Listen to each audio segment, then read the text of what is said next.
मुफ्ती साहब के YouTube channels को सब्सक्राइब कीजिए। आस्क मुफ्ती तारिक मसूद।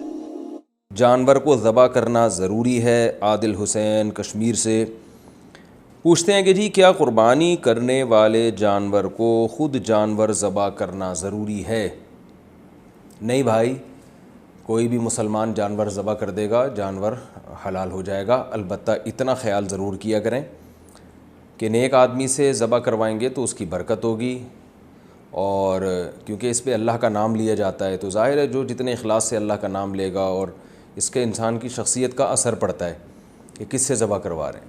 आम तौर पे लोग कसाईयों के हवाले कर देते हैं, आप ज़बह कर दो। वो अगर मुसलमान है तो भी ठीक है, ज़बह बहरहाल हो जाएगा, लेकिन कोशिश किया करें ख़ुद जानवर ज़बह किया करें। सबसे पहली बात तो ये, क्योंकि आप अल्लाह के लिए क़ुरबानी पेश कर रहे हैं तो ख़ुद अल्लाह के सामने जानवर पेश करें।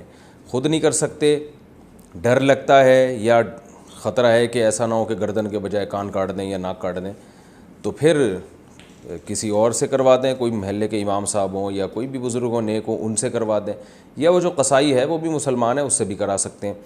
अलबत्ता इसमें एक बात का ख्याल रखना ज़रूरी है कि आजकल जानवर की 4 रगें जो काटी जाती हैं तो काटते ही चले जाते हैं लोग।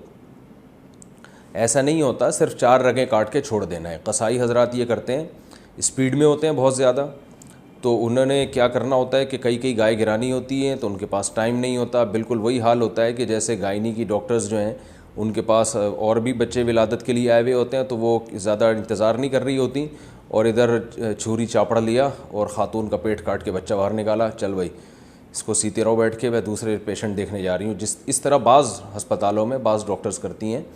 तो बिल्कुल यही हिसाब किताब कसाई हजरात कर रहे होते हैं कि यार इतना टाइम नहीं है, तो वो क्या करते हैं 4 रगें काटते हैं तो जानवर को तड़पने में टाइम लगता है, ब्लड निकलता है उसका, तो वो कहते हैं यार बहुत टाइम है, तो वो गले में छुरे में गला जो है ना यहाँ से अंदर मारते हैं ऐसे, तो उसकी वो पीछे वाली जो नस है वो काट देते हैं, तो उससे जानवर जल्दी ठंडा हो जाता है।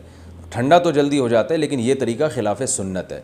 इसके क्या नुकसानात होते हैं? पहली बात, सुन्नत के ख़िलाफ़ ज़बह किया आपने, हलाल तो रहेगा, वो हराम नहीं हो जाएगा, लेकिन सुन्नत के ख़िलाफ़। दूसरा, ज़बह करने का एक बड़ा मकसद था जानवर का खून अच्छी तरह जिस्म से निकल जाए। ब्लीडिंग सही तौर पर नहीं होती तो खून गोश्त में रह जाता है, बीमारियां का ज़रिया बनता है। खून वैसे भी एक नापाक चीज़ है, तो इसलिए शरीयत ने हुक्म दिया कि 4 रगें काट के छोड़ दो, थोड़ी देर तड़पने दो उसको, उससे ब्लीडिंग सारा खून उसका बॉडी से बाहर निकल जाएगा, गोश्त बिल्कुल साफ़ हो जाएगा। तो ये हिकमतें फ़ौत हो जाती हैं। इसलिए अगर कसाई से ही ज़बह करवाना है तो उसको बोलें कि भाईजान 4 रगें काट के छोड़ दो। और मैं तो लोगों से कहता हूँ अगर कसाई फिर भी काबू में नहीं आ रहा, तो जिस खूंटे से आपने गाय को बांधा हुआ था, अगर काबू में नहीं आ रहा है वो कसाई और वो काटता चला जा रहा है, तो उसी खूंटे से थोड़ी देर के लिए आप माजरत के साथ उस कसाई को बांध दें। बोलें भाई तुम बस 4 रगें काट के फ़िलहाल तुम गाय की जगह आ जाओ और हम गाय पे हैं इस वक्त। तो इस तरह से कर लेंगे तो उम्मीद है कुछ फ़ायदा हो जाएगा।